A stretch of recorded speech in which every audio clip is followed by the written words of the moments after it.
Hey, Dylan. Hey, Matt.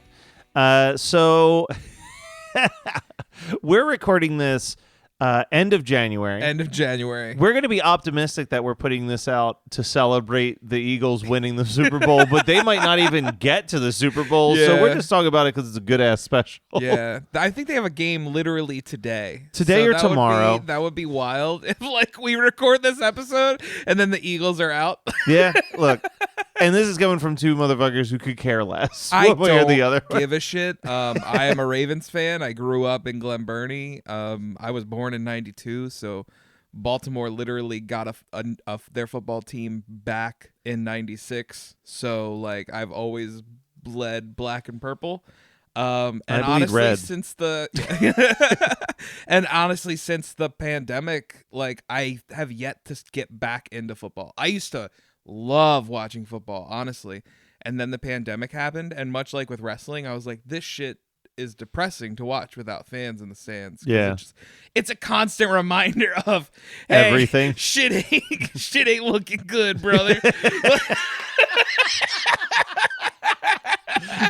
Yeah, it's So, and then I still do the fantasy football thing. I love playing fantasy football with my buddies. I keep up literally by the stats on my phone now. I really have not watched in 3 years, I guess. And I literally watch the Super Bowl, and if I'm at a friend's house and it's on the TV. Yeah. That's the You're extent like, I of hope they play the Ant-Man trailer. Yeah.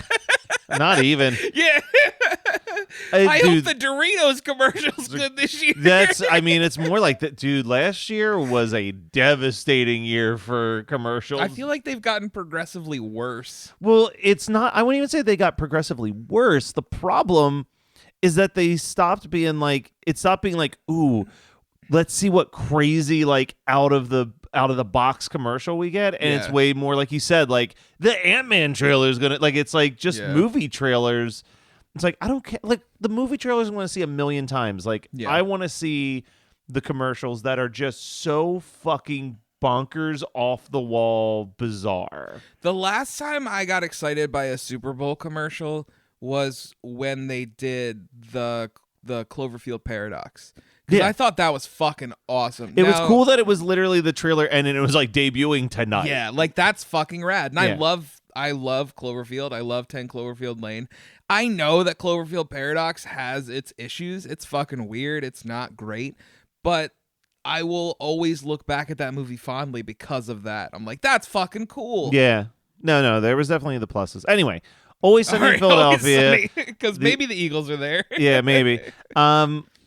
So you picked this one. This is one of your all-time favorites, man. Yeah. And I've brought it up multiple times. I'm shocked that we hadn't done this before. For some reason, it just never popped in my head when you're like, give me something that you really love.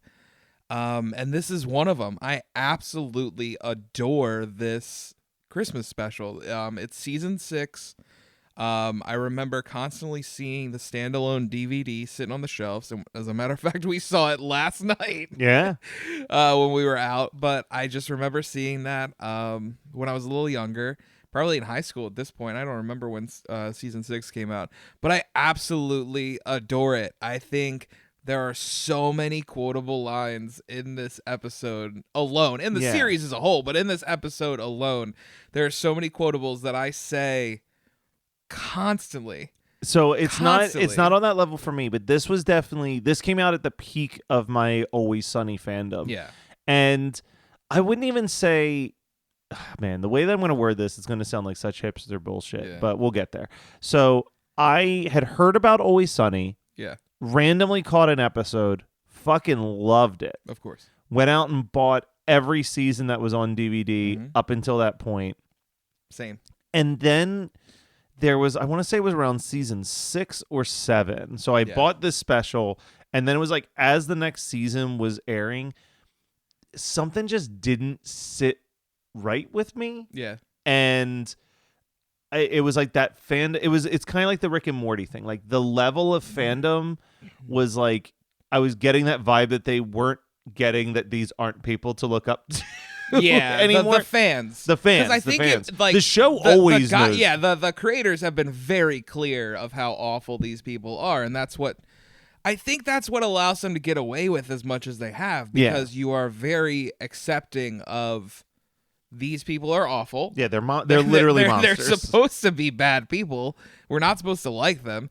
But I agree with what you're saying. Now, I will say... But that's what I kind of... Basically, what I was going to say is, at that point, I stopped watching, and now I do want to get back into it, but there's so many fucking seasons so that we I'm just like, ugh. We just rewatched all of Always Sunny, and it was not hard, honestly. Well, it's short seasons. I know that much, but it is what, like, when you see that there's like, what, 16, 17 seasons at this point, you're like, oh, that's a tall hill. It's a... Always Sunny is a great show to throw on again while you're doing something else. Like, put it on, you can kick back, do some shit on your computer, play a game or something, and it's great to just have on in the background. Kick back, relax, and all cool. Yeah, exactly. But shooting some b-ball outside of the school. So the episode starts off. Charlie and Mac are decorating. I do love on Christmas Eve. On Christmas Eve, I do love the one line where he's telling him, "No, your other left," and that gets into this whole conversation. Well, that doesn't make any sense. We're two different people. Yeah, we're two different people. We have different lefts.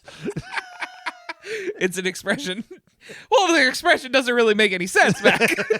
We have two different lefts. And that's where we kind of set up all the different pieces of this puzzle, right? Dee and Dennis end up coming in, and they're like, what the fuck are you guys doing? They're like, well, it's Christmas. We're decorating for Christmas. They're like, if you love Christmas so much, why do you always wait until Christmas Eve to decorate? Yeah. Well, it's like, this is our Christmas tradition. We decorate the bar, and then we get drunk and throw rocks at trains.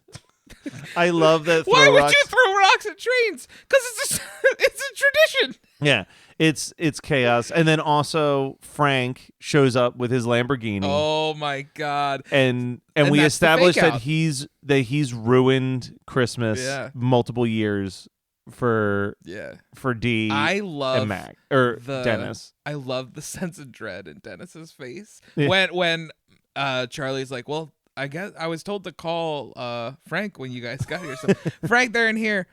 Dennis, the bird is landing. The eagle's landed. Eagles landed. Dennis, I need you to come outside. No, Frank, if you're gonna ruin my Christmas, you can ruin it in here. I can't. It won't fit. And Dennis, it's your dream gift. And he's like, how is he gonna? Oh no. Yeah. Oh man, it's so good. And then we get this beautiful Christmas version of the Always Sunny theme that plays. I always love when we've talked about this before. We love when a show, its Christmas episode, adds some of those jingle bells to it. And I think the theme to Always Sunny, that like stock music is festive. It is already festive. In its weird little way. Adding this in, it's nice. It makes me feel at home. So what we end up establishing, because this is like one of those episodes where we could easily go like 2 hours breaking this down. Like I fucking adore this. So one of these episodes, so the basic premise is that Dennis and Dee have had Christmas ruined ruined for them every year by Frank. Yes. Who constantly buys the gift that they want for himself and gives them nothing. He calls it the fake out. The fake out. Like the fucking, oh my God, the Christmas story, the video that they watch. Yeah. It's fucked up. So they watch a video, so actually we're getting ahead. All right, go back. So that's their storyline. And then meanwhile, Mac loves Christmas because his parents always got him everything that he ever wanted. Mac and Charlie are kind of having their own Christmas adventure, they're having which I would argue Mac and Charlie's storyline is the standout. That's the better story. Like 100%. So there's this scene where they're going through Mac's bedroom closet and he's pulling out all the different toys. Dude, the fucking Simon. We'll get there because I have a quote written down from that. But the line before that I laugh at was he pulls out a karate. He goes, check this out, karate trophy. He goes, wow, you got a karate trophy? And he goes, yeah, I found it in the street. He goes, oh, that makes a lot more sense. But then he finds the Simon. Hold on, Captain Caveman. He pulls out this club and he hands it to Charlie, and he's like, Captain Caveman. Remember when we used to go around the neighborhood and shave dogs and put their hair on our face, and then chase around and bash them to bits? But then, like, these are locked lock key children, dude. Oh, my God. 100%. But then they find the Simon game, Oh my god. and Charlie hits the button or whatever. Once. And he goes, I was like, I wrote the the quote first down. one he just goes, boop. No, Ooh. he goes, hey, I got the first one, bro. And then he goes, boop, boop. And he goes, oh, no. Ooh, ooh, ooh, ooh. He goes, uh-oh. Well, 2 lit up. Well, which one's lit up? Yellow and blue. Well, then hit yellow and blue. I don't know what order it happened. Boop, boop. All You right, got well, you got lucky. Charlie Day is so fucking So funny fucking in this. good. But so then they find the best part in the whole episode in my eyes Redmond the robot. is finding the VHS tape Yeah. and watching this Christmas morning tape where Charlie, his dad, and his mom are opening gifts. Mac and his I dad. keep saying Yeah. the wrong names. No yeah. worry. Mac, his mom, and his dad are Yeah. opening gifts. And when Mac sees that he gets a Cabbage Patch doll, he's He, like, screaming. screams. And you hear a rustling upstairs, and the camera pans, and there's a family coming down the stairs looking panicked. And the camera cuts off, and Mac's just like, "Oh man, another great Christmas memory." And Charlie's like, "What was that?" What was the family at the end? Well, that was the other family coming in to get their gifts. Yeah. What do you mean? Well, that's what happens. That's It's why a South Philly that's tradition, bro. Yeah, like I would wake up and there'd be no presents because the family would be there, so we'd go next door and get our gifts, and the next family would come down. And then they would go to the neighbors and get their gifts. It's a South Philly tradition, Charlie. Come on. He's like, no, it's not. It's not. I'm pretty sure you were stealing from that family. So like the big gift was Redmond the robot. Is that Red- it? was Robbie Red- the robot? Whatever. Robbie the robot. Something. One Some of them, robot. One of them is the updated version, and one of them's like the old school version. Robbie's the updated one. I think it was just I can't remember. Whatever. It I was don't some. know. It It was doesn't some. matter. It's an actual toy from the 80s. Yeah, but they were so it's establishing that they're like, well, what do we do? Should we return this Yeah. robot to Ricky Falcone? And they're all bummed. And can we just like instead of bouncing back between these two stories, Just can we focus just on this one? focus on this one, and then we can talk a little bit about the Yeah. Dee and Dennis one? So while they're trying to fix Mac's ruined Christmas, then they accidentally ruin Charlie's so Christmas. they go to Charlie's house. This shit is fucking great. And his mom is like, his mom is us. Yeah, Yeah. just like decorations everywhere, just like in the Yep. Christmas spirit. There's and fucking like cookies cooking. Yeah, and like Charlie's telling the story of like how all the elves used to come by and drop off gifts. He's like, yeah, man, I'm feeling the Christmas spirit now. You feeling it? Mac's like, yeah, I'm getting it. I'm back. He's like, yeah, we've got decorations, good lights. The Santa Clauses are gonna be coming over later. Mac's like, whoa, wait, what? He's like, oh yeah, it's the best tradition. What would happen is like all these Santa Clauses come over, and they come over and they bring me gifts and stuff or whatever, and then they go upstairs and cheer up my mom. And he's like running through all this. He's like, I didn't really understand the gifts sometimes because they give him like fucking like plumber's glue and shit. That's where you see like Charlie origins has, of glue sniffing. his glue sniffing habit. But my favorite is when he's like, yeah, one time Santa brought one of his elves over, and it is a little person who's like, God damn, it's hot as a fucking sauna up there. Oh, Merry Christmas, kid, and walks upstairs. And I quote Mac's return line all the time, where he looks at him and he goes, Charlie, I hate to break this to you, but based on the story that you just told me, I think your mother was a prostitute. No. Yeah. Chew on that for a while. Like, Mac's reaction to this is so fucking funny, and it So happens calm. Yeah. later in the episode as well. He's like, yeah, I'm starting to think that my mom's not a prostitute. Charlie, your mom's a prostitute. Accept it. Move on. So yeah, then they go and use the robot to apologize Yeah. to Ricky, and he's like, what, so you stole this from me 20 years ago, and now you're just going to return it? And he's like, oh, well, we didn't say we were returning it. I believe the robot falls under the finder's keeper's clause. So then, like, Ricky kind of, like, chews them out, and then they're like, oh, Yeah. we fucked this up. We got to fix Christmas. So they're like, Yeah. we're going to go to the mall, Yep. and we're going to buy Ricky an awesome Christmas gift. And this is where the Robbie robot thing Oh my comes God. up. So they go to the fucking toy store, And this was the first time that I noticed this, where they're looking, they're like, I got nothing. Let me ask this guy, what is the hottest selling toy you have in the store right now? Yeah. And he goes, Robbie the Robot, and he's the shit don't change. And then says, let me get one of those. They're sold out. Bitch, you answered the question wrong then. Yeah, he did answer the question wrong. But I do love Charlie's thing where he's like, what do you mean it's out of stock on Christmas Eve? Yeah. What kind of establishment are you running? This stuff should be in stock more He's than like, ever. Max, like, you think Mike Schmidt came in here? Dude, the Mike Schmidt thing is so fucking funny to me because that is like my era of when I cared about Philly sports was like the Phillies with Mike Schmidt. And I can promise you that if I brought that up to anyone like Nobody 10 would years know younger, they're like, who are you talking about? I'm like, Mike Schmidt, he was great. Yeah. John Kruk, all of the classics. All-time leading home run hitter. Charlie's like, no, he's not. He's like, well, he is amongst for white guys. people- He's like, no, not even amongst white people. Babe Ruth has more home runs than he does. It's so funny. You think Vaughn Hayes came in here? Dude, nobody knows who Vaughn Hayes is. And it's so funny that I'm listening to them talking. I'm like, I remember all of these names. Like, because there was, so this is like a very weird thing to remember. And I wonder if they did that. There's no way that this was just locally. But I want to say it was Burger King at the time. Yeah. You could buy this stand, this like 4-ball stand. Okay. And then it was 4 baseballs of the top players on the Phillies faces on them. And I used to have it. I used to have the whole set of all, and it was like Mike Schmidt, John Kruk, Vaughn Hayes, like all of those dudes.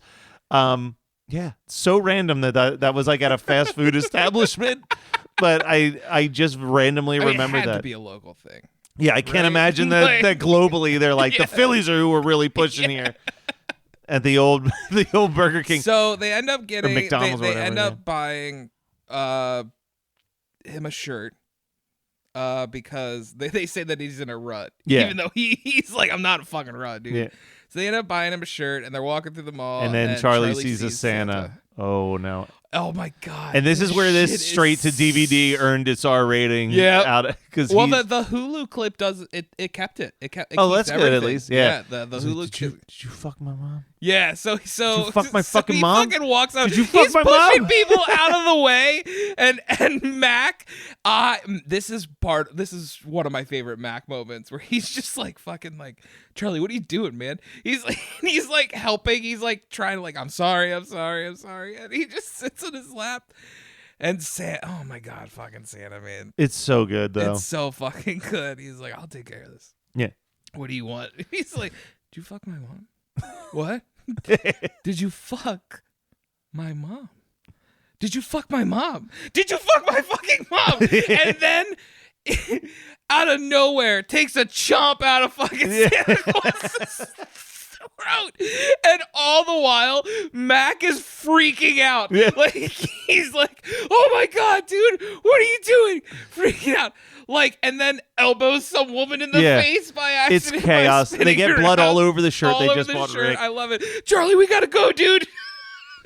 So, I think at this point we can pause their story. That's Okay. kind of Yeah. the end of their story Yep. until the end of it. And then the Dee and Dennis story is kind of whatever. They find out that Frank thinks his old business partner that he Yeah. fucked over is dead. Yeah. He's not. Yep. But he's a born again Christian. Yes. So he's like, oh, well, I've forgiven Frank, but, I would like to teach him about, the loving embrace of God or whatever.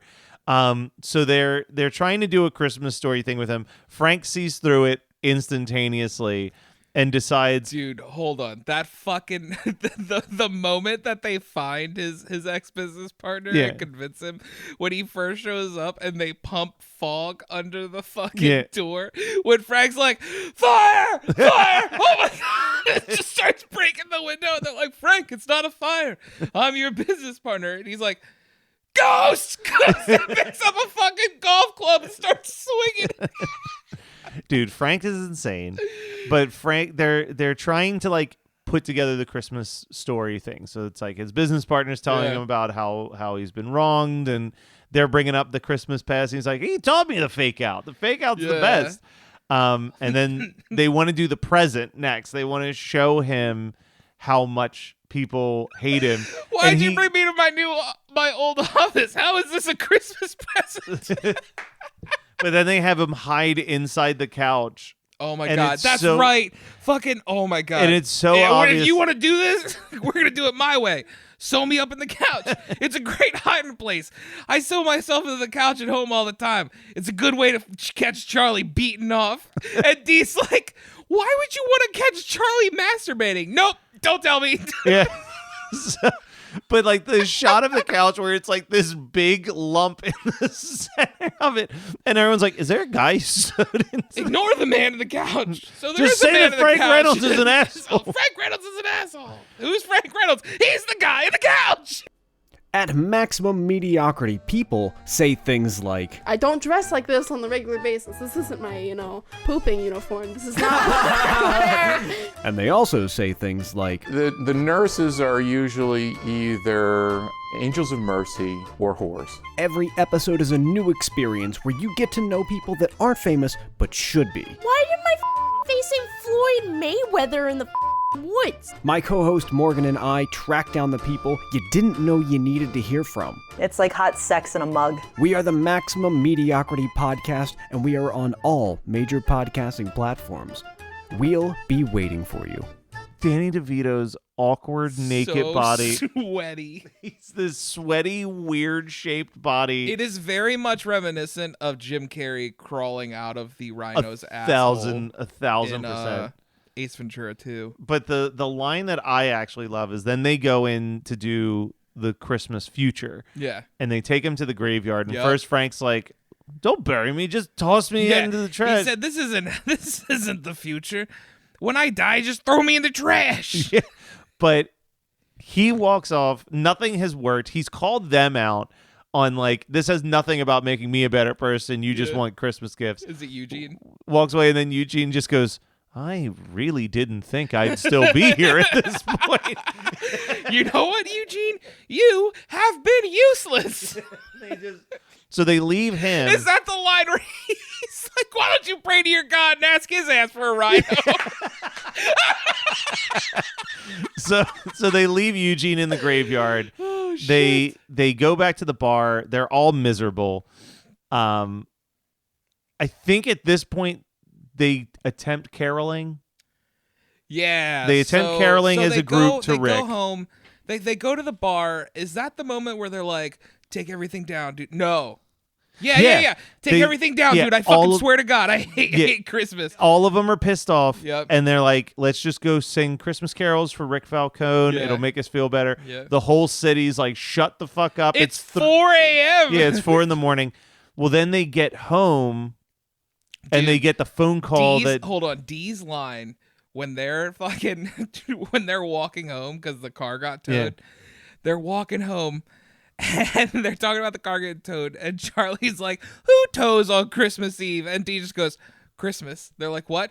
It's been Christmas for 6 hours, you dumb shit." Yeah.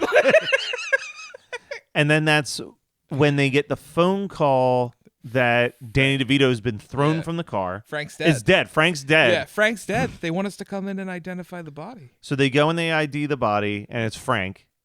Actually, this happens before the caroling. Yeah. They go and they see Frank, and he tells them about That's right. he got thrown from the car, Yeah. and he imagined himself in a claymation situation, which is Yeah. fine, but it's in the grand scheme of like things that have done the claymation bit. This is not Yeah. my top ranking one. There's a parody song. He gets ravaged. The by, song is really like- not that catchy, which is a No, bummer. It is not at all. He gets ravaged by the gang, like absolutely destroyed in the Yeah. most horrific way possible. Very Mad TV. Mad TV-esque for sure. And then they do the caroling. They're walking back to the bar at 6 a.m, pissed Yeah, off that yep. none of this worked out. And then they show up, and Frank and Eugene have redecorated all the Christmas stuff. And Frank's given them all the things they ever wanted. Yeah. And then that's when Eugene turns around and reveals that he is not, in fact, a born-again Christian. Yeah. He's always been a liar and a thief. Yeah. And he's going Do to you take... think if they would have treated Eugene better, like this would not have happened? Uh, I've always gone back and forth. Like I don't know. that line at the end where he's like, "I'm still a liar and a thief," Yeah. but I'm like, I feel like this was just his story arc of them fucking with him so much that he's like, you know what? Fuck it. Yeah, it's possible. But my favorite thing during this whole thing where he's like holding them at gunpoint and robbing them is Charlie Day just going, I don't even know you, I don't man." even know you, dude. Oh, man. I don't even know you, dude. I love when he pulls out the gun and Frank's like, a gun. I love guns. Thank you. But then he turns on the old snow machine and they have to. There's no way that this scene in my eyes wasn't filmed Jackass style, where they Yeah. just set up a bunch of cameras and they're like, look, we're going to blast this thing at you point blank. You might get hurt. Yeah. But we've got multiple cameras running to just capture what happens when this hits you. Because it is they are flying. Yeah, they are. Yeah, And then it ends beautifully with them throwing rocks at trains, rocks and at then it trains. flashes back to Charlie and Mac as kids so celebrating their shitty Christmases by throwing rocks at trains. Yeah, a lot of this episode has been us just quoting it because I think it definitely stands up on its own. If you have not seen this, I think you need to watch it. I think it's really good, even if it's not like a watch every year for you as it is for me. I think it's got enough funny lines. It's got enough comedy. Yes, everybody in it is horrible, but I feel like at the end it still has a good message. It does have a pretty sweet message at the end. I'll give you that. But you know what, Dylan? Yeah. It's a sunny Christmas here with you. It is, man. I love you. I love you. Now we won't stop till the big ball drops on New Year's. Have a happy holly, have a great holly, have a merry happy holiday.